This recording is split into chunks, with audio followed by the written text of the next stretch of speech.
Manfred Santen is a chemist, and he's also working as a campaigner and expert for toxic issues at Greenpeace Germany. He joins us now from Hamburg. Thanks so much for being with us. You know, recycling was meant to curb the environmentally unfriendly production of non-biodegradable plastic. Instead, it seems to have created an even dirtier business. Yes, at least part-wise.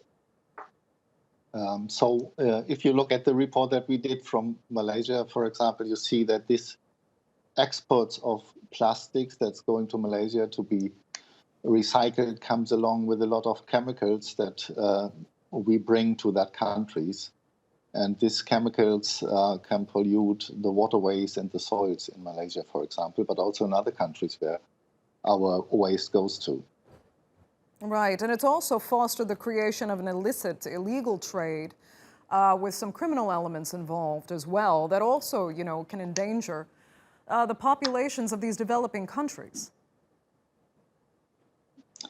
Yes, definitely, it can endanger the population. For example, plastic that cannot be recycled will be or has been dumped somewhere in the country, and from time to time it has been set on fire. And this fumes from the burning plastic comes along with a really huge pollution, air pollution, and then the remainders also are very toxic. And that means these countries will suffer a long time from these chemicals that have been imported with a so-called recyclable waste.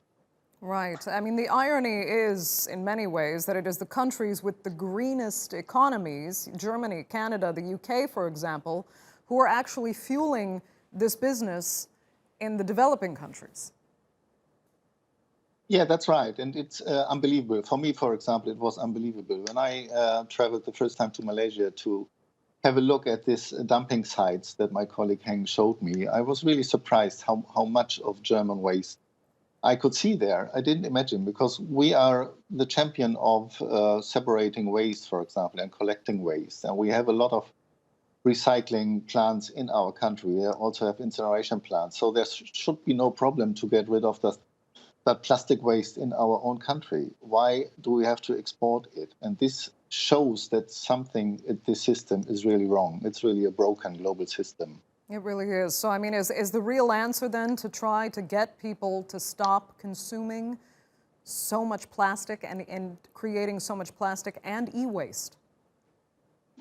Yeah, that's the first and main thing, I believe, because we really have to reduce production of plastics, and that means also consumption of plastic has to be reduced, dramatically. But also our country, our government has to watch and monitor what happens with the plastic waste. So when we ask them how comes that this waste goes to Malaysia, for example, or Turkey or wherever, what is the recent main destination, how comes? And they say, yeah, that we have regulations, so it should not happen. And they say, yeah, what are you doing on it? And they say, yeah, we cannot monitor or control everything. So, but they have to, because that's the main task. So first of all, reduce consumption and production of plastic, and then treat the plastic that is not available, that you need to have, has to be treated properly. Okay, Manfred Santen, we're going to have to leave it there. Thanks so much for joining us. We appreciate it. Thank you. Well, don't forget